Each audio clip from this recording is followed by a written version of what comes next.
Breve resumen del currículum vitae del Dr. Miguel Ángel Rodríguez Mackey. Egresado con mención de felicitaciones de la Universidad Nacional Mayor de San Marcos, con una tesis sobre Derecho Internacional del Mar y con una maestría en Relaciones Internacionales y Comercio en el Instituto de Gobierno de la Universidad San Martín de Porres. Presidente del Instituto Peruano de Derecho Internacional y Relaciones Internacionales, IPEDIRI. Presidente del Instituto Peruano de Derecho del Mar, IPEDEMAR. Vicerrector de Asuntos Exteriores del Instituto Internacional de Gobierno, IGOV. Exdecano de la Facultad de Derecho, Ciencia Política y Relaciones Internacionales de la Universidad Tecnológica del Perú, UTP. Presidente de la Comisión Consultiva de Derecho Internacional del Ilustre Colegio de Abogados de Lima, 2018 a 2019. Ha sido el primer director de una escuela de relaciones internacionales en la Universidad Peruana. Miembro titular de la Sociedad Peruana de Derecho Internacional. Miembro de número de la Academia Interamericana de Derecho Internacional y Comparado. Consejero y presidente del Comité de Integración de la Federación Interamericana de Abogados. Observador internacional en las elecciones parlamentarias en Venezuela, 2015, y del plebiscito por el Acuerdo de Paz en Colombia, 2016. Fue jefe de la delegación de la Academia Diplomática del Perú en viaje de estudios, 2008. Experto en áreas de conflictos por el Instituto Internacional Histadrut de Tel Aviv, Israel. Es profesor de Política Internacional y Relaciones Internacionales en la Universidad Nacional Mayor de San Marcos, y profesor de Derecho Internacional en el Comité Jurídico Interamericano de la OEA, en Río de Janeiro, Brasil en 2014. Recibió la máxima condecoración Vicente Morales y Duárez del Ilustre Colegio de Abogados de Lima por su aporte a la ciencia del derecho, 2017, y recientemente ha sido incorporado a la Asociación de Juristas de Iberoamérica con sede en Madrid, España. Cuenta 5 grados de doctor honoris causa, 4 en Perú y 1 en el extranjero. Ha sido condecorado con la Medalla Ejército del Perú, del Glorioso Ejército Peruano, 2018. Ha sido internacionalista del año en el Perú en los años 2010 y 2014. Ostenta la alta membresía de profesor honorario del Centro de Altos Estudios Nacionales del Perú, CA en 2016, y docente del año en la Escuela Superior de Guerra del Ejército del Perú y en la Escuela Conjunta de las Fuerzas Armadas del Perú en el 2014. Tiene 6 libros publicados y es columnista de la página internacional del emblemático diario Correo de Perú. Es conferencista internacional, habiendo expuesto como petitioner en la Cuarta Comisión sobre Descolonización de la Organización de las Naciones Unidas en Nueva York, 2018, y como ponente principal ante la Academia del Reino de Marruecos, en Rabat en 2018. Finalmente, hace muy pocos días, ha incorporado como miembro del Consejo Consultivo de la Comisión de Constitución y Reglamento del Congreso de la República del Perú. Amigos de todo el Perú, hoy lunes 1 de junio del año 2020, en que iniciamos la segunda parte del año. Amigos de toda la subregión, América del Sur, América Latina, Estados Unidos, España y por supuesto el Reino Unido. Mi saludo a todos y cada uno de ustedes en esta hermosa oportunidad que me brinda el Comité Euroamericano de Derecho Digital con sede en Madrid, España, a quienes expreso mi agradecimiento por haber pensado en la región Perú como lo han determinado para decir mis impresiones, mi visión sobre lo que está pasándole al mundo a estas alturas. Ha pasado medio año desde que apareció de manera abrupta, inesperada, como todo virus, como toda circunstancia amorfa, atípica, la pandemia del COVID-19 irrumpiendo en toda la sociedad internacional y cambiándonos a todos, todas las categorías de la vida humana inmediata del día a día. El COVID-19 ha intranquilizado a la sociedad internacional, la ha puesto en aprietos y estamos viendo que se están produciendo fenómenos internacionales a los que vamos a tener que cualificar y determinar para mirar un poco el ejercicio prospectivo de lo que podría venir hacia adelante en el marco de esta pandemia, repito, abrupta, inesperada, que ha transversalizado a toda la sociedad internacional y que a estas alturas del partido no hay país en el planeta, escasísimos, quizá uno, dos o tres africanos, que no haya sido devastado por el coronavirus, cobrando más de 6 millones de contagiados en todo el globo. Somos más de 7.500 millones de personas, humanos, y de ellos más de 6 ya están contagiadas. Y a estas alturas son casi 375.000 los fallecidos, muertos, víctimas de la pandemia, que como sabemos no existe una cura para ella, para mitigarla o erradicarla. La ciencia trabaja a 1000 por hora.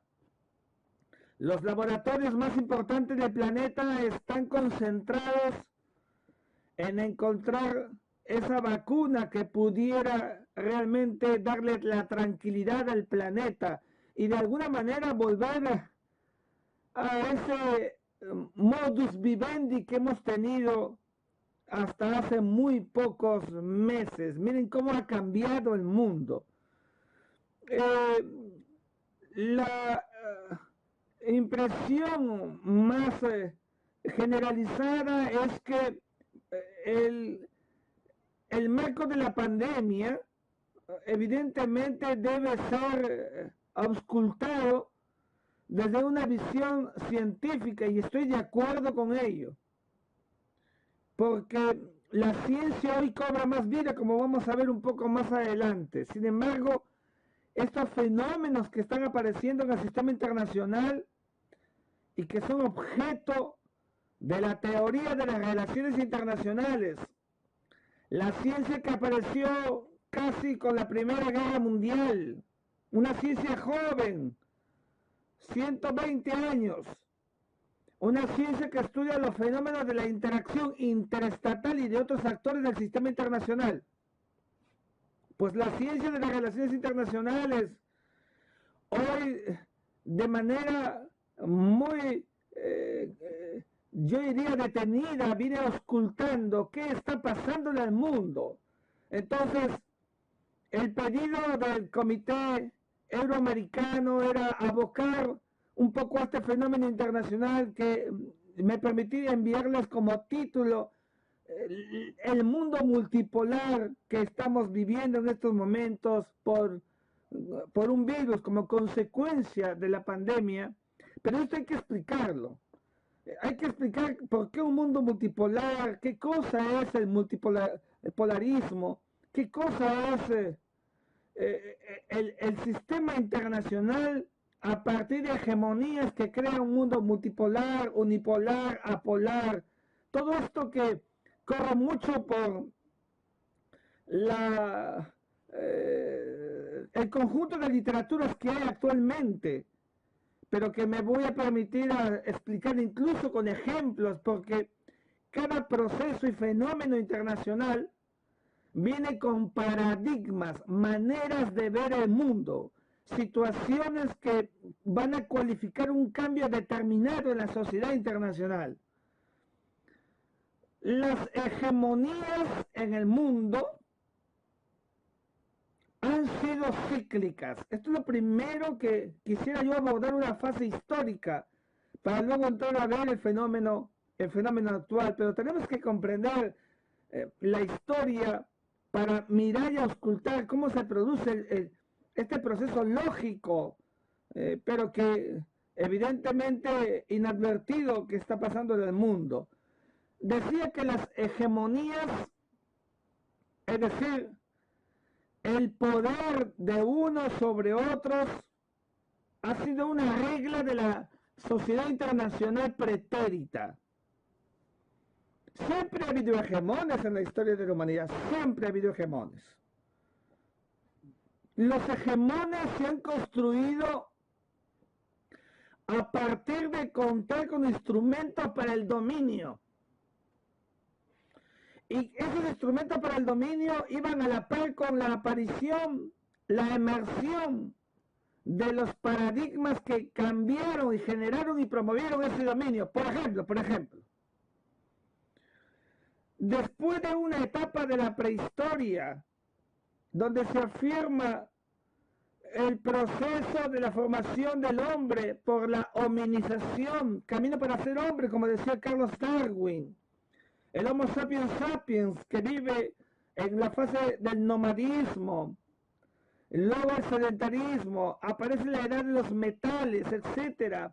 Se produce el primer ejercicio del dominio por el uso de la fuerza, del que tiene estos elementos materiales. Y eso originó que aparecieran grupos humanos establecidos con ciertos rigores de dominio. Pero hay cosas que coadyuvan a promover ese dominio, como por ejemplo la escritura. El hecho mismo de que apareciera la escritura cuneiforme en el mundo de los sumerios, los acadios. La escritura cuneiforme hizo de los sumerios y los acadios los hegemones de ese mundo pretérito inicial en toda la región del Asia asiática media. Y eso coadyuvó incluso a que esta escritura cuneiforme diera paso a un segundo momento, que fue la aparición de la rueda, más o menos en el año 3500 a.C. La rueda cambia un paradigma en la historia, porque solamente su descubrimiento o su invento, el invento de la rueda, lo que genera es que se promueva una sociedad internacional formada a partir de construcciones ciclópeas que gobernaron a la sociedad internacional antigua. Por ejemplo, los jardines colgantes de Babilonia fueron construidos gracias al invento de la rueda. Y los esclavos judíos que coadyuvaron para ello, o las pirámides de Keops, Kefren y Miserino en Egipto, que en la oportunidad en que estuve en el Cairo, privilegiadamente, por supuesto, mirarlas y contemplar las construcciones ciclópeas gracias al apoyo de la rueda, porque cambia la dinámica de la sociedad internacional. No hubiera habido un mundo ciclópeo con grandes construcciones si acaso no se hubiera inventado la rueda. Miren cómo cambia el mundo en ese instante. Y hay hegemones, porque de los sumerios pasa a los babilonios, luego los persas, entre el Éufrates y el Tigris. La hegemonía macedónica de Alejandro el Magno, que lo lleva casi al dominio de toda la estructura de la península del Peloponeso. Y con la aparición de Alejandro Magno, evidentemente el fortín en Macedonia sobre otras culturas que hubo en aquel entonces. Han habido más hegemones, los fenicios, los corintios, los egipcios, que decía con Ramsés II, Ramsés III, Tutmosis I, II, Amenofis IV, y la aparición emblemática de este joven Tutankamón, y por supuesto su esposa Nefertiti, considerada la mujer más bella del mundo antiguo. Hegemones, uno tras otro, nunca muchos hegemones. Esto es muy importante, el dominio de uno sobre otro. Por eso es que la cultura y la sociedad griega, por la filosofía, que fueron hegemones en el pensamiento con los atenienses. Luego viene la helenización romana. Roma, aquella, la más preclara cultura del mundo antiguo, que logró un empoderamiento global, planetario. El mundo de aquel entonces, quiero decir, que era la vieja Europa. Y por supuesto los espacios asiáticos y el norte del África. En Roma, durante la monarquía, la república y durante el imperio, esa Roma que comienza con Rómulo y Remo, en el 763 a.C., se hace el espacio más ecuménico de aquel mundo antiguo, poderosa Roma, con el derecho además. Hegemones han estado siempre en la vanguardia de la sociedad internacional, pero el hegemón cede para que haya otro que lo reemplace, porque la hegemonía, repito, es cíclica. Y entonces, claro, después de Roma, que queda en el 476 después de Cristo, cuando Teodosio divide el imperio romano entre sus hijos Honorio y Arcadio, la decadencia romana, una Roma importante decae y se alza la iglesia. El Vaticano cobra vida gracias a que 150 años antes Constantino había oficializado el cristianismo como la religión del imperio. La iglesia tiene una hegemonía extraordinaria. La hegemonía de la iglesia llegaría casi por 1000 años, casi todo el medioevo, la Edad Media completa, la aparición de grandes pensadores como San Agustín de Hipona, al comienzo de ella y al final, Santo Tomás de Aquino, la fe y la razón de la iglesia, que cultivó ese proceso con los pueblos bárbaros, que por cierto, mal se ha entendido decir que los pueblos bárbaros eran pueblos incivilizados, pueblos violentos. Pues sepamos hoy que los bárbaros transmitieron al mundo como legado, así como Grecia la filosofía y Roma el derecho, los bárbaros el respeto a la mujer. Esto hay que decirlo siempre.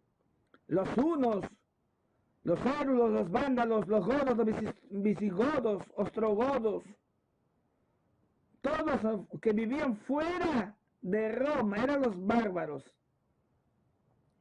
Entonces la hegemonía de la iglesia, importante, la figura del papa sobre el rey, incluso como Carlomagno, que para alcanzar la legitimación debió ser ungido emperador por el papa, si quería legitimarse en el imperio carolingio. Esta hegemonía de la iglesia sopesaba con un mundo donde existía la idea de Ptolomeo que la tierra era plana. Sin embargo, esto acaba y entonces aparece otro paradigma en la historia universal. Aparece al final de la Edad Media, cuando se forman las urbes de Cae, las cruzadas, aparecen lo que yo llamo siempre los Nueva York de los siglos 12, 13 y 14, que fueron Génova, Nápoles, Venecia, Florencia. Esos históricos viajes de Marco Polo hasta el Catay y el Sicay. Esa visión donde aparecen las formaciones de los oficios, etcétera. En ese marco aparece Nicolás Copérnico y Galileo Galilei después, que termina complementando la legitimación de la idea, probar además de que la Tierra era redonda. El globo terráqueo cambia los paradigmas de la historia porque, otra vez, aparece una nueva manera de ver el mundo. Ya no era el mundo que había limitado los viajes, los viajes de navegación, pensando que la Tierra era plana y que al final del horizonte venían las caídas a los abismos oceánicos donde había grandes monstruos y entonces todo el mundo temía. Eso acaba el concepto de la brujería, de las hechicerías, y comienza a desarrollarse por este nuevo paradigma la idea de la circunnavegación, los grandes viajes de navegación que llevó a la aparición de dos hegemones, España y Portugal. La España de Enrique el Navegante y la Escuela de Sagres. Y en el caso de España con Isabel la Católica y Fernando de Aragón, que es el primer matrimonio por amor que registra la historia de la Edad Moderna y que coadyuvaron en esta unidad por amor y política, por supuesto, para que la península ibérica pudiera llevar adelante la expulsión de los moros en Granada y más al sur, expulsarlos porque habían llegado 800 años apostados desde la batalla de Guadalete en el 722. Esa hegemonía de España y de Portugal va a aparecer en un momento en que también aparece un nuevo paradigma en el sistema internacional. La aparición del invento de la imprenta, Gutenberg. La imprenta cambia otra dinámica de la sociedad internacional. Miren el cambio, porque ahora todo empieza a escribirse, hay escritura, hay materiales, hay códigos, hay libros. Por eso coadyuva la aparición del humanismo, el humanismo, y con el humanismo la aparición del pensamiento renacentista de Rafael Sanzio, de Miguel Ángel Bernardotti, de Leonardo da Vinci. Esa aparición del humanismo de Erasmo de Rotterdam, que lleva adelante todo un proceso distinto. Empieza a hacer un registro de todas las cosas de la historia. Entonces, Tierra Redonda, imprenta, coadyuva la fase explosiva de lo que se ha denominado la primera gran globalización de la historia. Cuando yo escucho decir que la globalización que vivimos hace 40 años, a la que me voy a referir después, es el primer rédito histórico que mira la sociedad internacional, yo digo, por eso es importante revisar la historia, porque ya hubo una primera globalización, donde hubo un mundo bipolar, como lo hubo en la Guerra Fría, que también me referiré después. Ese mundo bipolar de España y de Portugal se divide en el mundo. Ahí está el Tratado de Tordesillas de 1493, que es una de las más claras expresiones del poder de los dos países hegemónicos. Cristóbal Colón llega a América sin saberlo, a las Indias. Vasco da Gama, Hernando de Magallanes, Sebastián Elcano, Blasco Núñez de Balboa. Los viajes de circunnavegación que marcaron la pauta de la sociedad internacional y que dieron comienzo a esa economía internacional que en el siglo XVI se llamaría el intervencionismo, el mercantilismo y el monopolismo, sobre todo por España. Pero a los hegemones les pido no perder de vista que son cíclicos. Por eso hay que entender bien y no quedarnos en la idea de que Estados Unidos será siempre el hegemón de la historia, o que pueda aparecer otro, como el caso de China. Veamos bien paso por paso.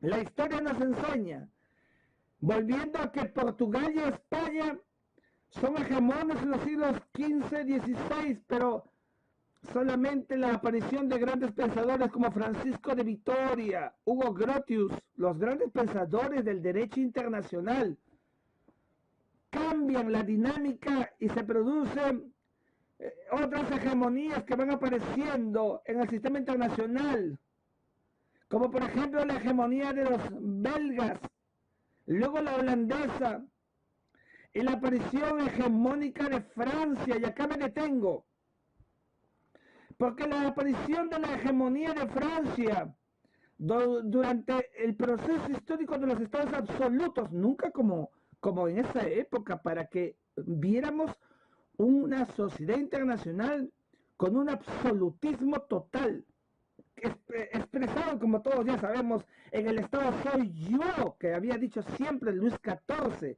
el Estado soy yo. La personificación es del Estado. La decisión de él sobre sus súbditos. El destino de la sociedad internacional en manos de una persona. El derecho divino, decir que él tenía el poder que le había dado Dios. Imagínense ustedes. Pues esa visión cambia con un nuevo paradigma de la historia universal. Y es la conceptualización de la aparición. Ahí aparece Locke, Hobbes, y todo el proceso que hemos visto ulterior a ello, que va a promover las bases de la ilustración del siglo XVII y XVIII fundamentalmente, y la aparición de Montesquieu, de Rousseau, de Voltaire. La concepción, quiero decir, del cambio de paradigma es la aparición del derecho natural. Se acabó el monarca como el actor visible de un mundo en el que se decía que era de origen divino, porque le cuestionaban luego cómo era posible que un hombre que tuviera la sangre como la de otro, que se levantara y tuviera las mismas necesidades que los demás, pudiera hablar del derecho divino. Cambia la historia y aparece el derecho natural que dijo que todos somos iguales. Eso que hasta ahora no se aprende, como estamos viendo en las manifestaciones de convulsión por el asesinato en Minneapolis de un negro a manos de un blanco, que sigue cultivando el racismo, que está enquistado como complejo por la ignorancia en grandes sectores, no solamente de Minneapolis, hágame favor, del mundo entero. Por eso digo, el derecho natural, todos somos iguales. Y este concepto de la igualdad que se trae abajo, y aquí viene el cambio, y por eso viene el fin de la edad moderna y la aparición de la edad contemporánea, la cosmovisión de la aparición de libertades. Y esa aparición de estos conceptos del derecho natural cambia el concepto de la soberanía que tenía el monarca. El monarca era soberano, se traslada por el soberano pueblo, por la Revolución Francesa del 14 de julio de 1789, 1789, 14 de julio. Es verdad que había coadyuvado y mucho, ¿cómo no? En 1776, el 4 de julio, la independencia de las 13 colonias, la independencia de los Estados Unidos de América, quiero decir, con George Washington, con Benjamin Franklin. Es Estados Unidos de América que le da sus libretos y los manda a Europa, y Europa los recicla. Era el mundo, el momento, el pensamiento que surge, la ebullición del pensamiento que decía que todos éramos iguales, surge la libertad, surge la democracia, etc. Esos son nuevos paradigmas. Cambia el mundo. Porque esos cambios, fíjense ustedes, que vienen con la independencia de Estados Unidos de América y la Revolución Francesa, después de que laboró, le diría al jefe de la casa del Palacio de Versalles que le dijera a Luis XVI que solamente saldrían de allí a punta de bayonetas hasta que no le dieran una constitución a Francia. Eran los antecedentes inmediatos de la revolución. De manera que el proceso internacional, por este paradigma, generó luego, como sabemos todos, los cambios. Viene el impacto y el eco en América, y se producen las grandes revoluciones y la independencia de los países de América y de otras partes del mundo. Son paradigmas. Pero Francia acaba, justamente por la Revolución Francesa, acaba esa hegemonía Es verdad que hay un tránsito y Napoleón Bonaparte, el gran corso, primero el triunviro y luego convertido en emperador, lleva adelante toda una irrupción en Europa que la conquista, como lo hizo con España, colocando a su hermano José Bonaparte, obligando a abdicar a Fernando VII, llevándolo hasta Bayona. Todo ese proceso que también terminaría por el Congreso de Viena de 1815, que fue la conspiración europea para devolverle a Europa justamente las fronteras que Napoleón las había alterado.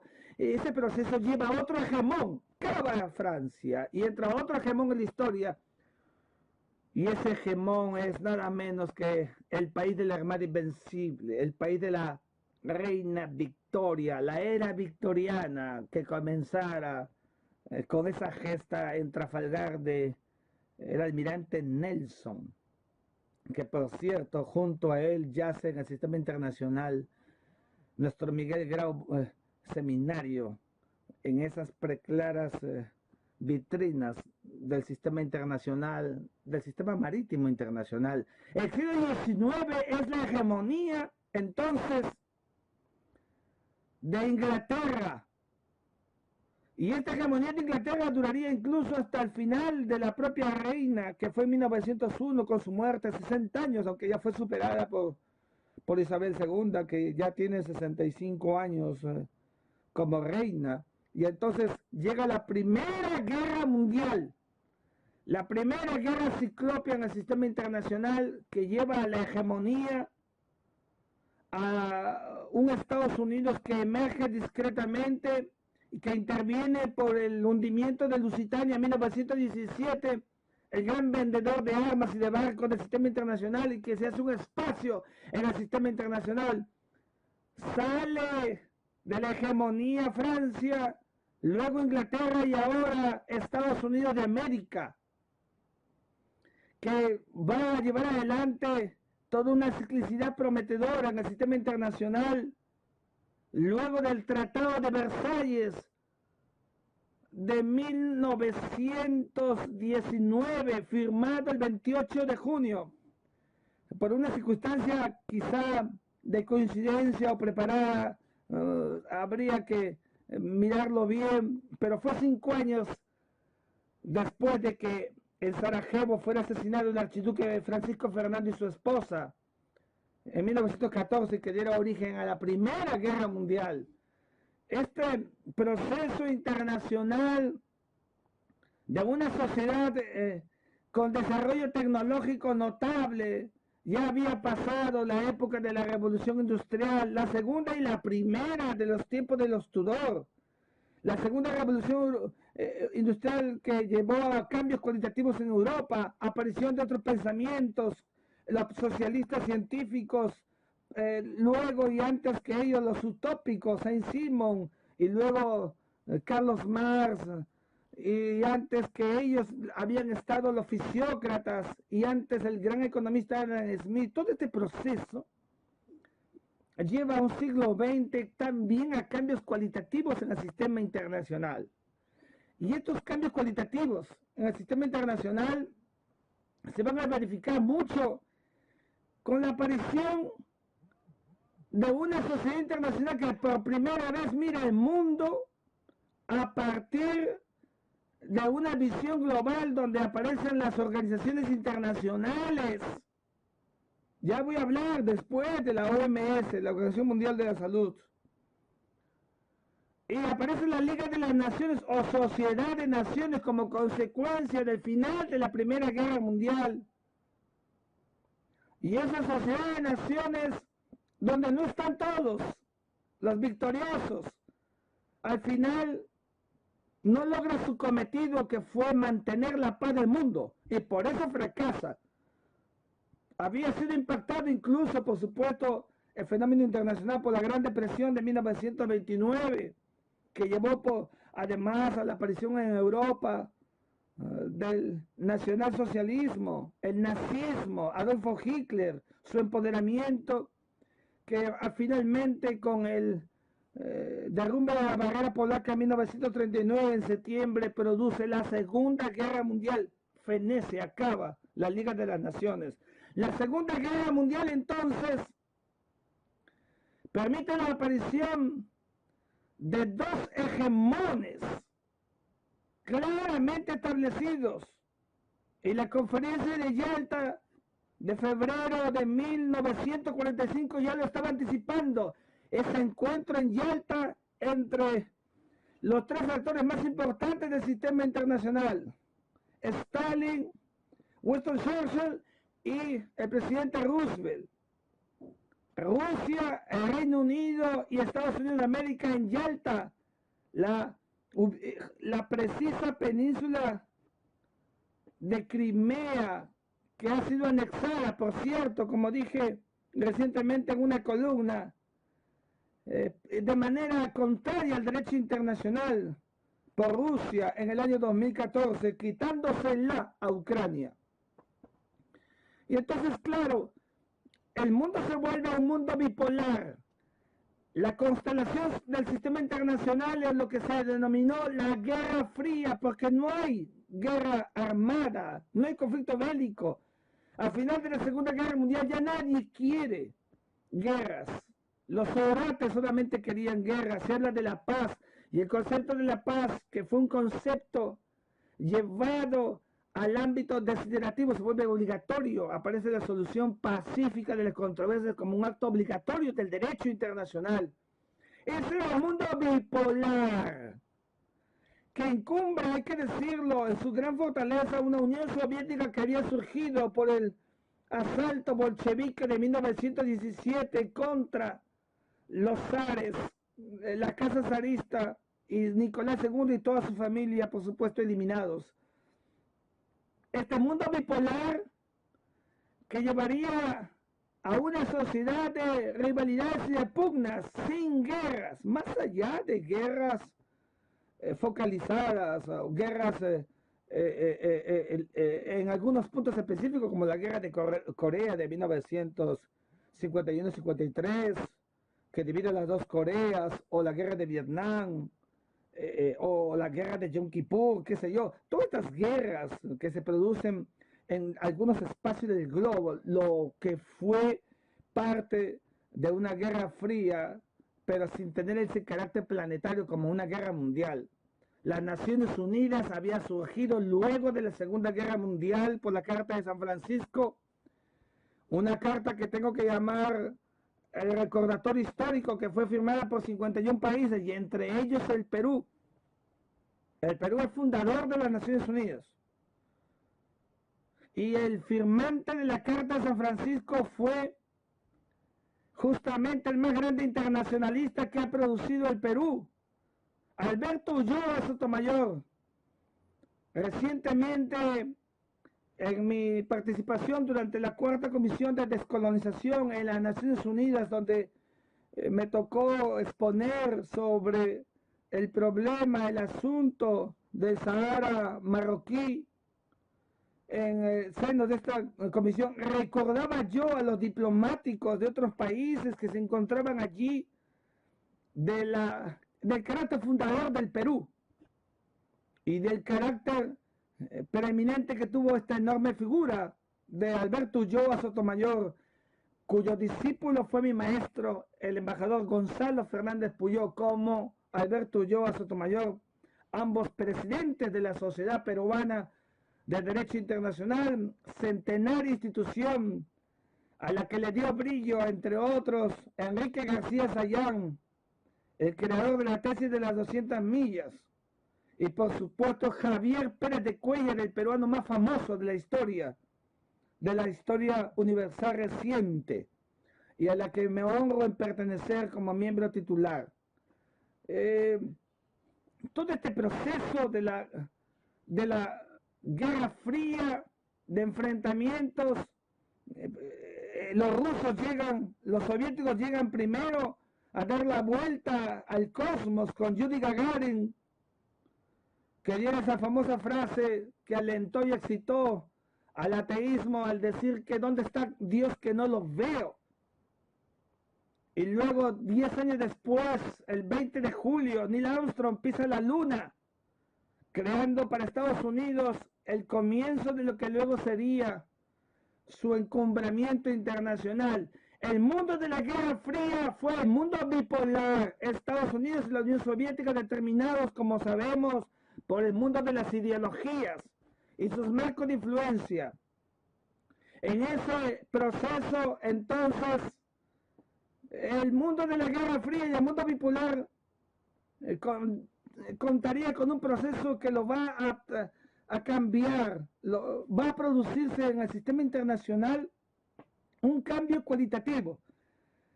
La figura del presidente Richard Nixon, desde mi perspectiva, para mi gusto, el mejor presidente de la historia de los Estados Unidos de los últimos 50, 70 años, fácilmente.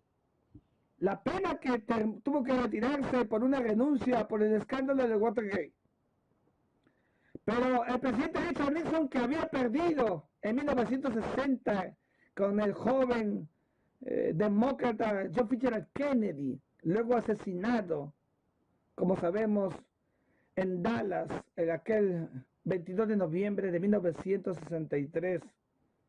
Y Richard Nixon, pero luego gana elecciones en el año 69 y el pueblo estadounidense le da la oportunidad y Richard Nixon lleva adelante un proceso apoyado por el gurú, por el cerebro de la diplomacia estadounidense, que el 27 de mayo acaba de cumplir 97 años de edad, Henry Kissinger, mi teórico favorito de las relaciones internacionales y de la política internacional, cuyo libro Diplomacia, todos los que seriamente se dedican a esta hermosa rama de las relaciones internacionales, del mundo de la política internacional y de la diplomacia, deben estudiar, deben fichar, deben leer siempre Henry Kissinger. No se olviden que sigue escribiendo, como no, como su último trabajo, libro, El Nuevo Orden Internacional.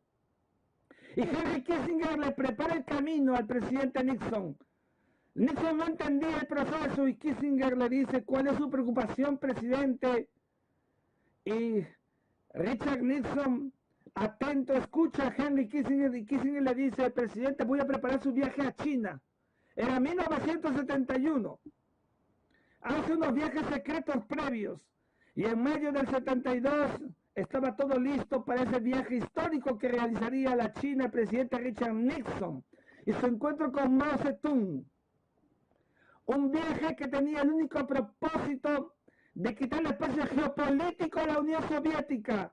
El gran problema de Estados Unidos, que no lo había resuelto la llegada del hombre a la luna para esa hegemonía total, era acabar con la Unión Soviética. Estados Unidos no quería un mundo bipolar. Quería la hegemonía sola.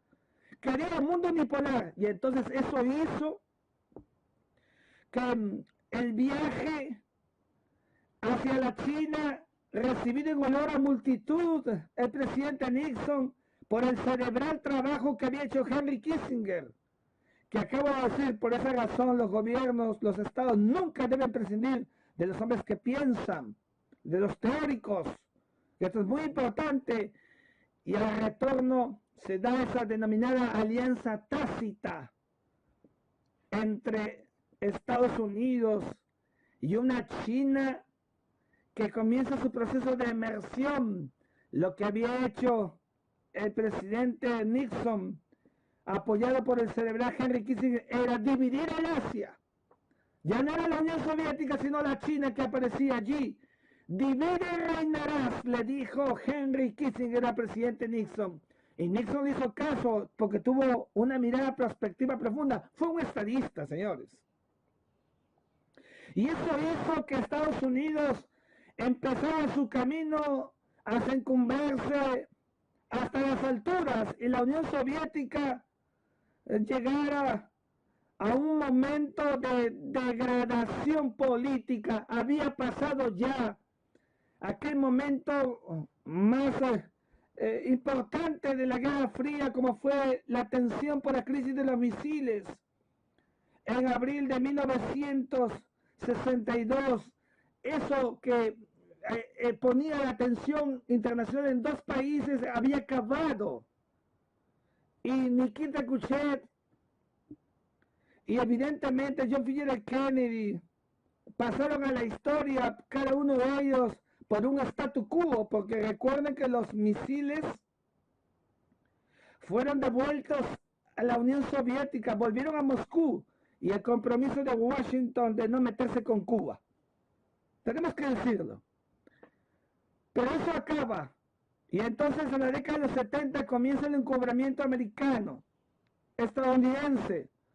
Y esto originaría que el degradé de la Unión Soviética vendrían luego Brezhnev, Chernyenko, Andropov y la figura de Mikhail Gorbachev en los años 80, que lleva adelante con el glasnost, la transparencia y la perestroika, el cambio, un proceso que acabaría definitivamente con el derrumbe del sistema comunista en la historia universal, de la teoría de las relaciones internacionales. Para algunos, con el momento histórico de la caída del muro de Berlín el 9 de noviembre de 1989, que siempre se le recuerdo a mi hija, María Luisa, que justamente nace un 9 de noviembre del año 2006, y ella, mejor que otros niños, según he podido constatar con orgullo, que conoce tanto y muy bien por qué el 9 de noviembre es histórico. Y entonces, claro,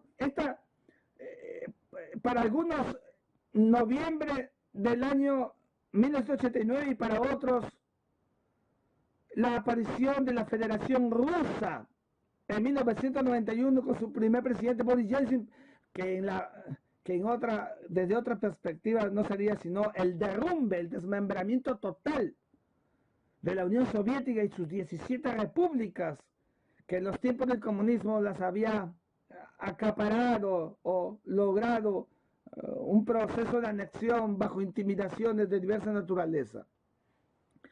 Aquí acaba el mundo bipolar y comienza el mundo unipolar. Por eso es muy importante para entender lo que está pasando ahora. Y estamos llegando. El mundo unipolar encumbra a Estados Unidos de América como el único hegemón de la historia universal reciente. El poder de Estados Unidos lo tienen los republicanos, el presidente Bush padre y el demócrata, el presidente Bill Clinton. Era la época y el momento en que Estados Unidos aplasta incluso los intentos como que quiso hacerlo Saddam Hussein en la invasión de Kuwait. Y la tormenta del desierto que acaba y vuelve al statu quo normal. Esa fuerza de Estados Unidos, ese era el hegemón de la historia universal reciente, porque tenía poder. Pero para ser hegemón hay que tener poder político, económico, militar, cultural, tecnológico, estratégico. Ese es el hegemón, no uno de ellos o dos, todos, hegemonía de todos, compacto. Estados Unidos de América, el 11 de septiembre de 2001 sería impactado por el ataque del terrorismo internacional en Al Qaeda con Osama Bin Laden, y eso produjo el primer cabe a la unipolaridad de Estados Unidos de América. ¿Qué es lo que quiero decir? Por primera vez el mundo experimenta que Estados Unidos de América es un país tan vulnerable como los demás, tan vulnerable como cualquier otro, tan vulnerable como el Perú, como España, como Argentina. Estados Unidos de América, que todos creían que jamás iba a sucumbir ante un ataque terrorista de la dimensión como lo había hecho Al Qaeda. Estados Unidos ha cedido el sentimiento americano del destino manifiesto que los hizo grandes en el siglo XIX. Y esto impacta en Estados Unidos y quieren recuperar espacio. Y ahí viene el gobierno otra vez republicano. Los republicanos siempre han sido gobiernos muy fuertes en Estados Unidos desde mi perspectiva, que le han dado carácter histórico a la sociedad americana. Bush hijo. Y otra vez aparece Saddam Hussein. Y ese Saddam Hussein es aplastado porque viene el ingreso de Estados Unidos de América en la guerra de Irak, solo que mientras en la de 1990-91 fue con autorización del Consejo de Seguridad de las Naciones Unidas, la del 2003 no lo fue ilegítimo, porque Estados Unidos creía y le decía al mundo que había armas químicas y el informe Tenet dijo que nunca las había. Igual, acaba Saddam Hussein, un hombre proscrito por toda la comunidad internacional y censurado por el sistema internacional, y ese sistema de recuperación estadounidense lo ha llevado a tener cierto dinamismo internacional, siempre controlando el sistema internacional por su hegemonía económica, militar y política. Y esta unipolaridad creó por el cabe el proceso del atentado de las Torres Gemelas, del Pentágono y Filadelfia, creó un mundo multipolar. Porque Estados Unidos está arriba, solito, multipolar. Porque debajo de Estados Unidos están Rusia, China, la India, el Reino Unido y otros países más. Pero arriba, Estados Unidos, siempre arriba Estados Unidos. Sin embargo, la historia no le ha dado más tiempo a Washington. Y ese mundo unipolar, unimultipolar, a mi juicio, acaba de sentir un nuevo cabe para Estados Unidos de América, que es el impacto de la pandemia del coronavirus. Una pandemia para Estados Unidos de América que evidentemente lacera el sentimiento nacional. Estados Unidos de América en estos momentos tiene más de 1.800.000 contagiados por la pandemia del coronavirus. El caso de China, con quien ahora se le asocia cuando algunos piensan febrilmente en una guerra fría que no creo, solamente tiene 82.000 contagiados. 1.800.000 versus 82.000. Y en el caso de Estados Unidos, que ya sobrepasó los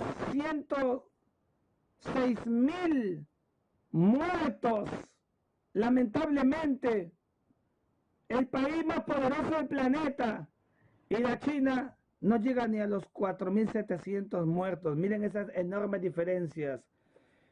Eso ha creado, a mi juicio, el mundo multipolar. Ya no es unimultipolar, sino solamente multipolar. Estados Unidos puede ser transitorio, pero Estados Unidos de América en estos momentos se encuentra en un mismo lugar con China y otros países más. Y esta situación ha llevado a la generación de la sociedad internacional de las pugnas. El virus, el coronavirus, la pandemia, no ha producido una guerra, ni una tercera guerra mundial, como están diciendo algunos. El virus no es ningún casus belli. No hay ninguna circunstancia para desatar una guerra mundial. Lo que sí puede haber es que las pugnas entre los actores visibles puede conllevar luego a una situación internacional que puede desaforar, producir una chispa, y eso es otra cosa.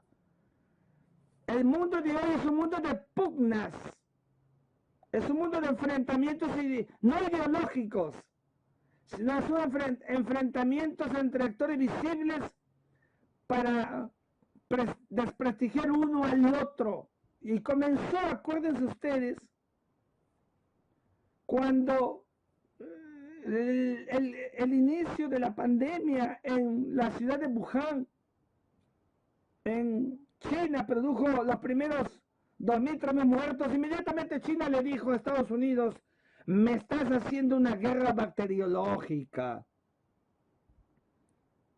porque lo había precedido, acuérdense, el año anterior, todo el año anterior, la guerra, denominada guerra comercial, aranceles que imponía Estados Unidos, luego China y Estados Unidos, y así estaba, guerra fría.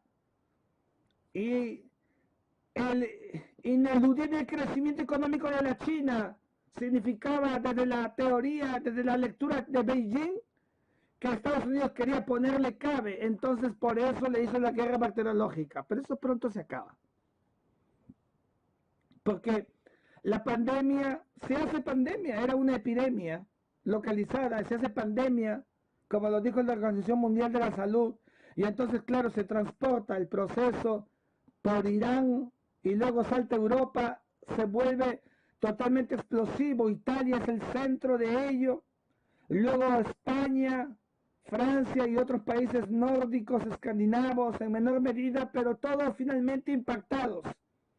Europa latigada, y de allí hacia Estados Unidos de América, el nuevo foco de la pandemia, y de ellos Nueva York, con una ciudad cosmopolita, el centro financiero del planeta, con el país más poderoso, mostrando increíblemente hospitales colapsados como lo de Ate Vitata en el Perú, exactamente igual.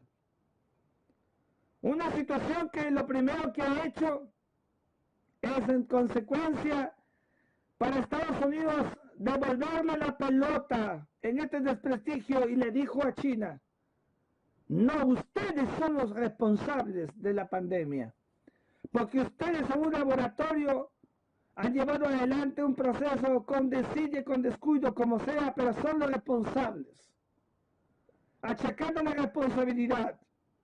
Estados Unidos de América entra en pugna entonces con China, que se vuelve un actor visible, más visible. Rusia desplazado, no hay protagonismo ruso. Seguramente que el presidente Putin ya no va a ser reelegido, por lo menos de manera legal, porque lo que buscó el pueblo ruso para el presidente Vladimir Putin era la oportunidad para volver a encumbrar a la entonces otrora Unión Soviética, que no ha logrado el presidente Vladimir Putin. La vitrina es de un lado de Beijing y de Washington, hay que decirlo, seamos claros. Y entonces en este marco de cosas, Estados Unidos de América le imputa ahora a China la responsabilidad y por eso forma una coalición internacional. 116 países conminando a China para que permita una investigación certera y dé con los responsables. Los chinos, por supuesto, han dicho que no. Incluso en el medio de la Organización Mundial de la Salud, a la que Washington le había dicho hace menos de un mes que le iba a quitar el erario que le da por subvención anual, cerca de 450 millones de dólares, y que recientemente, hace muy pocos días, acaba de ejecutar al retirarse Estados Unidos de la Organización Mundial de la Salud en boca del propio presidente Donald Trump. Y el director general de la Organización Mundial de la Salud, a mi juicio, actuando como no corresponde a un organismo internacional, porque es una agencia de la Organización de las Naciones Unidas. Es decir, apenas Estados Unidos de América decidió que iba a evaluar si le seguía concediendo o no las subvenciones, se pegó a China. Muy mal, muy mal. Las organizaciones internacionales tienen que ser eclécticas, neutrales, como les digo siempre a mis alumnos. El año pasado en una clase en San Marcos le recordé a mis alumnos la necesidad de que tengan que ser neutrales las organizaciones internacionales, porque es una garantía del equilibrio de la paz. Las organizaciones internacionales no pueden coadyuvar a generar la polarización. Y el director general de la Organización Mundial de la Salud se pega a China. Y eso estuvo muy mal porque se ve como un acto reactivo y pierde su legitimación. Pero también estuvo mal que Estados Unidos de América lo haga justamente en un momento en que se produce una pandemia. Eso se llama pugnas, para restar crédito. Y esa sociedad internacional de las pugnas la vamos a ver hacia adelante. Una sociedad internacional donde el mundo entero empieza a experimentar cambios cualitativos en el sistema internacional. La propia globalización ha sido impactada. La globalización que tiene 40 años, que es la segunda globalización de la historia, que permitió la movilización internacional, el gran circuito, los intercambios, etcétera, hoy ha sido paralizado. Es verdad que entre cuarentenas, medidas de aislamiento, confinamiento, se está alternando con procesos de reactivación económica, y eso está bien, y eso es bueno. Pero igual, el mundo entero ha sido mermado y hoy tenemos una alta recesión mundial. Recesión económica. Es decir, ¿qué es una recesión económica mundial? Cuando la economía se moviliza y es dinámica, la recesión la hace lenta, su camino es lento. El proceso productivo es muy lento, por eso se llama recesión económica. Y por tanto, la manera de crecer también lo es. Y al crecer lentamente, no le da espacio y la pobreza aumenta como ha aumentado, por ejemplo, para hablar de este subcontinente, para América Latina en 30 millones, de 185 millones de gente pobre en América Latina, ahora tenemos 205 millones de los 628 millones de habitantes que tiene nuestro continente. Esa es una consecuencia de la pandemia. Y entonces, claro, en este marco, la globalización ha sido impactada, pero no ha desaparecido. Es un error conceptual, a mi juicio, creer que la globalización ha desaparecido por la pandemia. Error conceptual. Al contrario, está allí, herida, mal herida. Pero bien que la globalización la vamos a ver ahora en esta nueva etapa de la historia universal, que se llama la era virtual, de la sociedad virtual. Ese es entonces el nuevo paradigma que viene a cambiar cualitativamente el mundo. Doctor Rodríguez Mackey, me decían algunos, pero ya manejábamos las computadoras y las laptops, ya hacíamos compras por internet, sí, pero por excepción. Hoy día, para terminar un acto contractual o para hacer un contrato que quieras para un tema laboral, ya no necesitas de la firma escrita, basta el desarrollo por el internet, el correo electrónico, el fedatario informático hoy día cobra gran vida. La sociedad se virtualiza, el ámbito de la educación virtualizada, el ámbito del comercio virtualizado, como regla, lo que era una excepción hace 6 meses, lo que se hacía, lo que algunos hacían por su laptop, su tablet, hoy día todos tenemos que hacerlo porque se vuelve una regla en la dinámica internacional. Y esa sociedad virtual en adelante no va a ser sino eso, ultraactiva. No hay retroceso. Si lo que va a producir el coronavirus es que ninguno de los hábitos y de las nuevas conductas sociales van a ser hacia atrás, todas hacia adelante. No hay retroceso en la historia.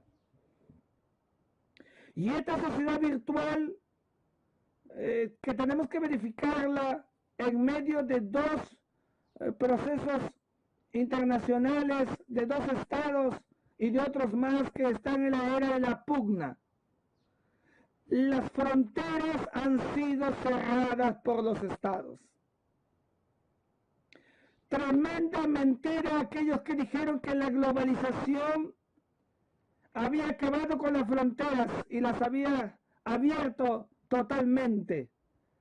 Y aquellos que incluso mirando a la Unión Europea creían que la formación de la Comisión Europea en 1949, el Tratado de Roma en 1959, o la firma del Tratado de Maastricht en 1993, había acabado con las fronteras europeas.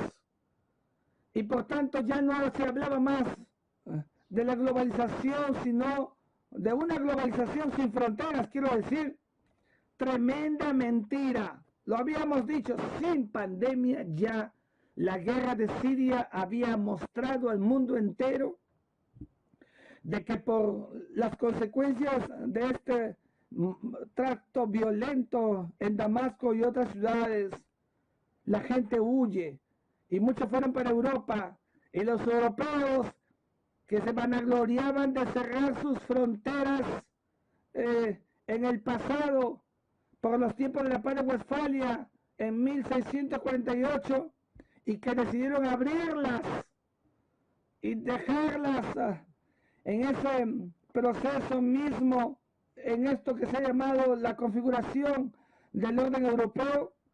Ahora, con la llegada de los asiáticos, los árabes, etcétera, han tenido que volver a cerrar sus fronteras. Cerraron sus fronteras, y no es incompatible con la globalización, es un tema de seguridad. Y ahí está el tema central. Entender que vamos a empezar a vivir por el coronavirus una sociedad internacional con fronteras cerradas para que no entre el virus, cuyo agente es el hombre. Y la globalización va a continuar, solo que será una globalización digitalizada, una globalización cibernética, una globalización virtual. La globalización va a continuar. Y algunos, los que están diciendo que es el final del capitalismo, seamos claros. El mundo del capitalismo, el mundo de la economía del mercado, que por cierto yo prefiero, como por mi formación cristiana, siempre le he dicho, una economía social de mercado, que es lo que corresponde, una mixtura entre lo que se puede aprender de uno y otro lado, porque nunca los extremos son buenos, sino una economía social de mercado, como lo ha afirmado incluso la propia iglesia, la iglesia católica, que es lo más importante. En estos momentos la sociedad internacional tiene dos países, ya que hablan de dos países. Ni los chinos desde los tiempos de Deng Xiaoping, al final de Mao, ni el caso de los Estados Unidos de América, que es la génesis de la economía de mercado, del modelo liberal, etcétera, etcétera. Ninguna de los dos va a renunciar a un proceso explosivo de la economía internacional forjada en una economía de mercado. Eso no va a pasar. Entonces, por eso siempre digo que no estamos viviendo la sociedad internacional de las ideologías como fue durante la Guerra Fría. Lo que sí estamos viviendo es un mundo que por la cibernética vamos a experimentar y vamos a ver cómo el espionaje cobra otra vez vida. Y las pugnas del pasado vuelven al presente con más valor, y las competencias también. Si no, miren ustedes cómo de un lado el canciller de China acaba de decir hace poco que hay una nueva guerra fría con Estados Unidos de América. Imagínense ustedes, quitándole primero el libreto a eso que debió decir Vladimir Putin en Moscú, China lo acapara y se lo lanza a Estados Unidos para recrear una guerra fría. Es cosa que no existe, pero que lo que ha querido decir es que no quiere pelear bélicamente con Estados Unidos, porque no le interesan las guerras materiales, no le interesan los lanzamientos de misiles que ha hecho en el pasado Kim Jong-un, no le interesa una guerra. Por eso es que cuando vio que Soleimani fue eliminado por un dron por Estados Unidos de América, no hizo nada. Por eso es que cuando Estados Unidos, el presidente Donald Trump invita a Xi Jinping a una cena en la Florida, en su casa de Miami, ese mismo instante se estaba lanzando la bomba madre sobre Afganistán, donde estaban los terroristas. Y entonces, claro, a los chinos lo que les interesa es la economía mundial, el manejo del sistema internacional. No quieren guerra, no quieren guerra material, conflagración bélica. Los chinos están en otro proceso. Quieren primero ganar espacio. Ese espacio es el espacio económico. Y por eso Estados Unidos de América lo sabe muy bien. Y le recuerda a la China la necesidad de que le compre. Miren ustedes a dónde ha llegado Estados Unidos. Por eso hablo del mundo multipolar. Le compre. ¿Qué le compre? La obligación que ella tiene. El 75% de lo que la China coloca en el mundo entero está en Washington, está en Estados Unidos de América. Y si no lo compra, hay un colapso. Pero Estados Unidos de América tiene poder. Es el mayor acreedor del mundo. Es verdad también como deudor, pero es el mayor acreedor del mundo. Y tiene lo que no tiene China, poder militar. Fíjense ustedes. El poder de Estados Unidos lo tiene que mostrar, maximizar, visualizar. En la teoría de las relaciones internacionales hay que mostrar cosas, hay que mostrar hechos.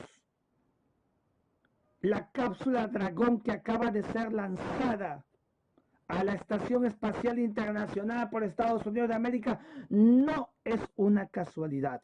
Fíjense, ha pasado una década desde que Estados Unidos de América terminó la fase de los transbordadores espaciales que se iniciaron durante la era de la Guerra de las Galaxias con Ronald Reagan. Acuérdense del Columbia, del Discovery, del desastre y la desgracia del Challenger. La paralización de los transbordadores. Por 10 años Estados Unidos de América ha estado utilizando el Soyuz de los soviéticos de antes y rusos de hoy para llegar a la estación. Hoy día con la cápsula Dragón, después de 11 años, miren cómo Estados Unidos tiene que visualizar, mostrar esa fuerza internacional para que sepa China y el mundo entero que Estados Unidos tiene poder material, tecnológico, militar, que no tiene lo demás. Por eso me resisto a creer que es una guerra fría.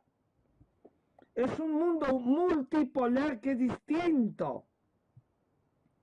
Porque Estados Unidos está herido. Con un presidente que se pelea con medio mundo. Con un presidente que ha latigado a la Unión Europea y que también la llama a la OTAN para que esté con él. Que promueve la salida del Reino Unido de la Unión Europea por el Brexit, que latiga a la Organización Mundial de la Salud cuando debió tener otro tacto para el manejo. Un Donald Trump que tiene un frente interno donde los gobernadores quieren mantener las cuarentenas y él se esfuerza por acabarlas para la reactivación económica y cree que más bien se trata de un golpe bajo para doblegarlo y para que Joe Biden, su contrincante demócrata para las elecciones del 3 de noviembre de este año, lo venza. Un Donald Trump que se pelea hasta con su gente más cercana. Ese Donald Trump, que para algunos es un presidente que miente, etcétera, de todas maneras es un presidente con carácter y tiene fuerza. Por eso fue elegido presidente de los Estados Unidos, doblegando a Hillary Clinton, porque le devolvió a los americanos el destino manifiesto. Eso que decía que América para los americanos, que ellos sean primero en todo. No lo compartimos, pero estoy explicando que él devuelve eso y entonces recrea el fenómeno internacional del proteccionismo americano, que le dio rédito porque las fábricas que estaban paradas las levanta, pero hoy afronta cerca de 50 millones de desocupados. Está por debajo de las encuestas. Saca de la manga cualquier situación que pueda llevarlo a empoderar para primero alcanzar a Joe Biden y luego pasarlo. Esos son los tres políticos de la Casa Blanca con el presidente de los Estados Unidos de América. Y algo tendrá que hacer. Ya comenzó la imputación a la China, el lanzamiento de la cápsula Dragón y pelearse con la Organización Mundial de la Salud, que no es gratuita, es para la descarga del impacto de la imputación que pesa sobre Donald Trump. Porque hay importantes sectores que ya no lo quieren como presidente. Sin embargo, el pueblo americano es el que sabe elegir. De manera que aquí estamos viendo un sistema internacional donde las fronteras siguen siendo pétreas. Las fronteras son importantes. Alguien me decía hace poco, doctor Rodríguez Mackey, ¿cómo que era el triángulo terrestre? Yo le decía, justamente ahora en que estamos experimentando en el mundo entero cómo los estados imbrican y recuerdan la soberanía absoluta que aprendieron de la Paz de Westfalia, que creó el principio de la inviolabilidad de las fronteras nacionales, que creó la idea del concepto de la representación diplomática, la presión de las embajadas, el principio de no agresión, el principio de no intervención, el respeto de la soberanía de cada milímetro del Estado, hoy más que nunca, porque tenemos que aprender a respetar las fronteras y por eso, cuando hace un mes hubo un disparo X, según Chile, desde el lado peruano, inmediatamente lanzaron una nota de protesta contra el Perú. Y hemos visto hace muy pocos días cómo, promovido por la Policía de Investigaciones de Chile, un grupo de venezolanos, unos 4 venezolanos que queriendo pasar para el lado peruano, apoyados por Chile, y no he visto hasta el día de hoy que haya habido una reacción, como debe ser por parte de la Cancillería peruana, sin pelearnos con Chile, pero para mostrar carácter, eso que Raúl Porras Barrenechea tanto decía, que es muy importante mostrar, porque la frontera se cuida, la frontera se protege, y así lo están haciendo los europeos y todos lo hacen, para vindicar lo que corresponde a un Estado, como que el espacio del triángulo terrestre, que es peruano, que no se objeta, que no hay ningún problema, como algunos dicen, y que hoy más que nunca, en el marco de la pandemia, hay que proteger más las fronteras, como bien, por supuesto, lo viene haciendo las Fuerzas Armadas, con ese trabajo detenido y profesional que lleva adelante en el marco del Estado Nacional de Emergencia que vivimos desde el 16 de marzo pasado. De manera que estamos ahora frente a una sociedad internacional que experimenta una nueva conducta social, la conducta del aislamiento, la distancia social. Tenemos que aceptar la distancia social. El mundo globalizado la pide, la exige. Y esa distancia social también tiene su detrimento. Por eso hay que cultivar para que no pase el enfriamiento social. Cuidado que pueda promover la sociedad pragmática. Si ahora nada más o antes de la pandemia le mandábamos una felicitación a una persona con un saludito así o una carita feliz, imagínense ahora que todo se ha virtualizado. Podemos mirar la sociedad del enfriamiento, eso no debe pasar.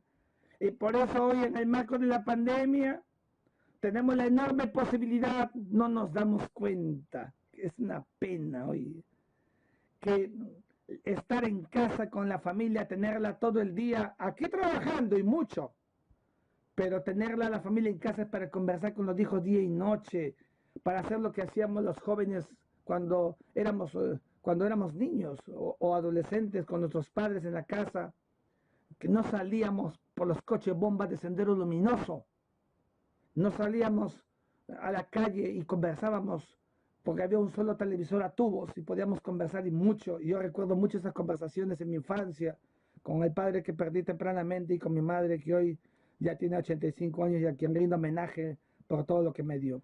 De manera que estamos ahora frente a un proceso internacional de la movilización detenida, pero que no ha acabado, porque el sistema internacional nos sigue mostrando procesos donde, por ejemplo, el tema migratorio es un tema muy importante. La migración hay que cuidarla, hay que protegerla. El acuerdo o el pacto de Marrakech, firmado en el 2018 de diciembre, yo pasé por Marruecos, por Rabat, en solamente 6 meses antes estuve en mayo-abril, participando en un encuentro con expertos y exponiendo ante la Academia de Reinos de Marruecos, y ya conversaba con gentes que vislumbraban lo que iba a ser Marrakech, el acuerdo, el pacto de Marrakech, que no es un tratado, pero que tiene las buenas intenciones de la protección de los vulnerables, que son los migrantes, darles todas las protecciones que correspondan, porque muchos estados suelen ser abusivos, sobre todo en las zonas vulnerables, que son las zonas de fronteras.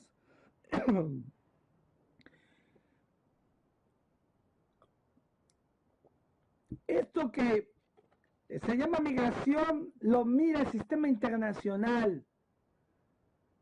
La migración es un fenómeno que produce un impacto internacional, al final siempre positivo, es mi visión y está conforme a la que dice la ONU. Hoy la migración es verdad que hay más control por el tema de la pandemia, pero debemos salvaguardar los derechos de los migrantes, pero sin cuestionar el derecho del Estado por su soberanía, porque el pacto migratorio por eso no es un tratado, porque el Estado sigue decidiendo si expulsa, si deporta o si permite abrir sus puertas, como lo estamos haciendo y como lo hemos hecho con 900 millones, 900.000 quiero decir, venezolanos, caminos a millón de venezolanos. Por tanto, en esta intención de algunos congresistas de eliminar el permiso temporal de permanencia para los venezolanos, acabo de decir, he declarado que es irracional, absurdo, antiético y antijurídico, porque no corresponde a la decencia y a la moral nacional de un Estado. La moral nacional, fíjese qué importante es la moral. La moral que le imputa Estados Unidos de América a China, si acaso fuera responsable del coronavirus. Responsabilidad no punitiva, por favor. Responsabilidad política, responsabilidad estructural, pero no una responsabilidad punitiva. Porque los estados no son responsables punitivamente. Puede haber un responsable por el jefe del laboratorio o los médicos que hicieron eso.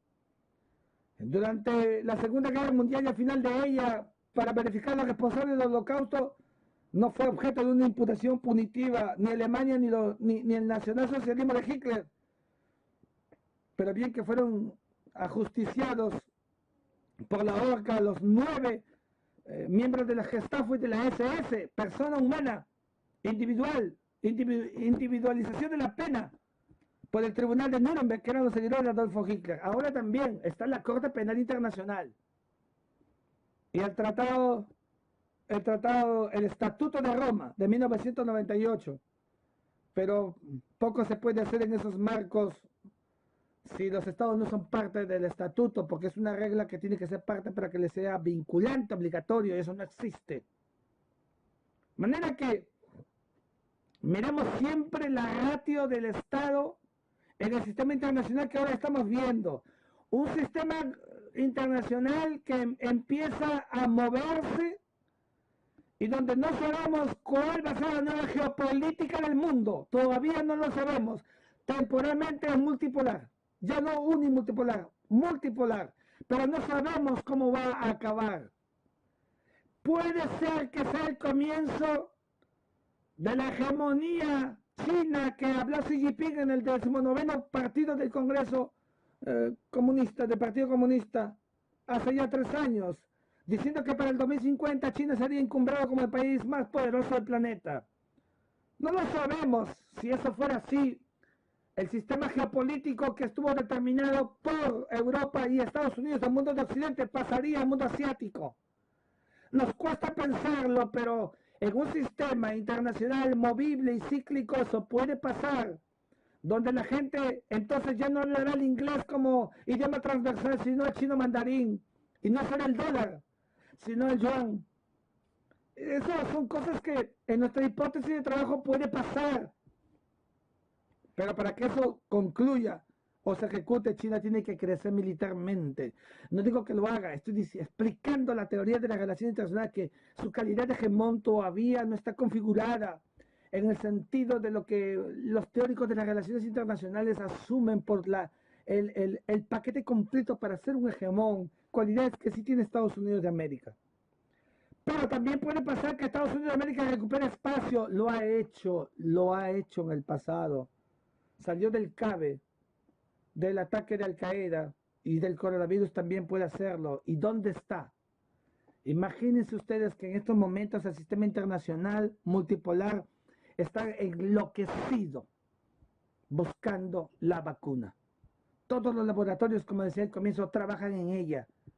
El país que la encuentre, como dijo el presidente de Francia, que incluso se le podría dar a Estados Unidos, porque es el hegemón del mundo, en ciernes, en poder y da prestigio planetario. Entonces, la vacuna hoy se vuelve el tema estelar. La incertidumbre planetaria está en cuándo acabará la pandemia. La vacuna es la única que puede mantener a la sociedad internacional en una situación de esperanza. Acabar con el coronavirus significará darle a la sociedad internacional la nueva oportunidad que estaba buscando. Mientras tanto, los actores visibles empiezan a crecer. La China y detrás de ella Rusia y detrás de ella la India solapadamente, que para algunos en el 2100 podría ser el nuevo hegemón del mundo. Todo es cíclico, ya lo hemos dicho, lo hemos explicado, hemos dicho la historia. Tenemos que verificar que en este sistema internacional, donde se empiezan a movilizar los procesos de fuerzas, ahora las fuerzas del ciberespacio, cibernética, la fuerza de la inteligencia, es la fuerza virtual, hay que invertir en ello y los países lo empiezan a hacer. Miren, Estados Unidos se va al espacio para decirle al mundo y a China que aquí estoy yo tengo más poder que tú, que hicieron un experimento, acuérdense, hace 6 meses y fracasó. Estas cosas son determinantes y Estados Unidos de América está buscando justamente en esta etapa lograr recuperar el espacio que ha perdido. Tenemos que decirlo. No es posible que Estados Unidos de América se pelee con organismos de las Naciones Unidas. No es posible que Estados Unidos de América esté en esta situación. Era el llamado actor visible para liderar el planeta contra el coronavirus. Pero miren ustedes, al presidente Xi Jinping hace poco salió, la semana pasada, en un mensaje al mundo entero y le dijo a todos en el marco de lo que había sido el G20, dijo: tengo dolor y lloro por las muertes de los miles de hombres y mujeres que en el mundo están feneciendo. Le robó la vitrina del discurso que históricamente tenía Washington sobre este concepto de la autoridad moral, que es la que estoy refiriendo. No la autoridad moral religiosa, la autoridad moral política que todo Estado debe tener siempre y que la ciencia política, que es la prima hermana de las relaciones internacionales, coadyuva siempre. Nadie puede conocer relaciones internacionales si no sabe ciencia política. Es muy difícil, porque la tónica del poder en el marco interno se refleja en el sistema internacional, que es un sistema internacional plano, en la medida en que en el derecho internacional es anárquico, porque no hay una autoridad central, no hay un presidente del planeta Tierra. En cambio, en el derecho interno es vertical, porque si hay un presidente que se llama Vizcarra, hay un presidente que se llama Piñera, hay un presidente que se llama Donald Trump, hay un presidente que se llama Vladimir Putin, Emmanuel Macron, Jair Bolsonaro. Frente interno vertical, sistema internacional es un sistema absolutamente horizontal, y en ese marco las Naciones Unidas, en este mundo multipolar, la ONU tiene que aprovechar para cobrar la fuerza que no ha estado teniendo últimamente. Estamos de acuerdo, como lo dije en mi columna de ayer domingo, en Correo, sobre las Naciones Unidas, que tiene un nivel de dependencia económica del propio Estados Unidos de América. Por alguna razón, las Naciones Unidas tiene su sede en Estados Unidos de América, que en la ciudad de Nueva York. Por alguna razón, Estados Unidos de América ha venido otorgando subvenciones a todas las Naciones Unidas para el aparato orgánico, estructural, sus funcionarios, sus sedes. Esto tiene una explicación. Eso lo maneja la teoría de las relaciones internacionales y la dinámica del poder para entender. Por eso decía, ¿cómo es posible que se produzca una pelea con un pleito, una riña con el director de la Organización Mundial de la Salud? O hace poco Estados Unidos se retira del Consejo de Derechos Humanos por el caso de Nicolás Maduro, que no puede controlar el Consejo. O el caso de Palestina, que todos queremos que sea un Estado pleno de las Naciones Unidas, pues es un Estado observador, a contracorriente de lo que quería Estados Unidos e Israel. Por eso decimos que Estados Unidos ha perdido cierto nivel de poder, pero no todo el poder. Estados Unidos es el país más poderoso del mundo y está flagelado, pero justamente por ser el hegemón tiene los atributos para la recuperación que seguramente podríamos ver hacia adelante. Por esas razones tenemos que entender el sistema internacional como un mundo bipolar transitorio, en transición. Un mundo bipolar no es otra cosa que otorgarle a China las prebendas que todavía no tiene. Miren, el Japón fue el país más rico del mundo, con el famoso boom asiático de los años 1980-1990, pero no fue hegemón, porque Japón estaba desarmado. El poder militar es muy importante. Los ejércitos son muy importantes. No porque queramos que los estados sean belicistas. Hoy día ningún militar se prepara para la guerra, lo enseño siempre en las Fuerzas Armadas. Se preparan para la defensa. Y si para la defensa tiene que usar las fuerzas, la coacción, la fuerza y la coerción, la amenaza legítimas, pues lo tiene que hacer. Pero hoy las fuerzas estatales son cada vez más importantes. No las fuerzas transnacionales. Porque algunos dicen que el coronavirus entonces es una oportunidad para reducir las fuerzas militares, los ejércitos, a una guardia multinacional. Tremenda mentira, cuidado con eso. No caigamos en eso. Las Fuerzas Armadas, que tienen su marco de protección del Estado, porque la defensa nacional es hacia adentro y hacia afuera, deben de cuidar mucho la frontera del Estado, la integridad nacional, el territorio, como corresponde a todo Estado que como tal es sujeto del derecho internacional y sociedad jurídicamente organizada. Por eso, estimados amigos, la geopolítica planetaria está en estos momentos en un acomodo. No hagamos elucubraciones todavía. Perspectiva sí que distinta, porque la primera está fundada en la fantasía, la segunda en el criterio prospectivo científico. Veamos cómo se produce el sistema internacional.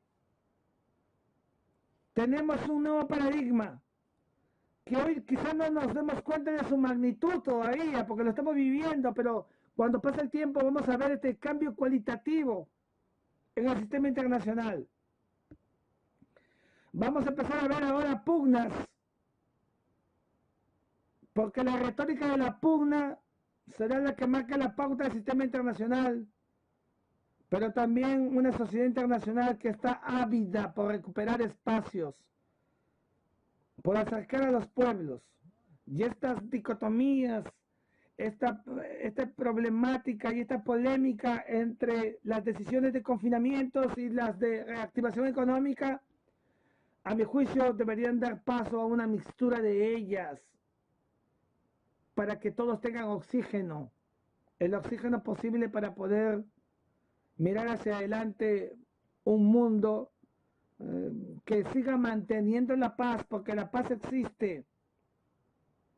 Después de la Segunda Guerra Mundial fue alcanzar la paz. Por tanto, la paz no se busca, se mantiene, y está en el artículo 1 de la Carta de San Francisco, que es el tratado más ecuménico del planeta, que hoy engloba 193 países, estados, entre ellos, por supuesto, nuestro país.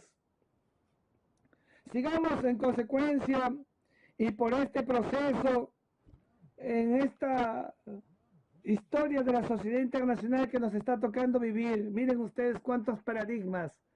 El paradigma de la escritura cuneiforme, la rueda, el paradigma que llevó adelante la sociedad internacional con la iglesia, la aparición de estos grandes pensadores como en su momento Nicolás Copérnico y Galileo Galilei y la redondez de la Tierra, la aparición del derecho natural.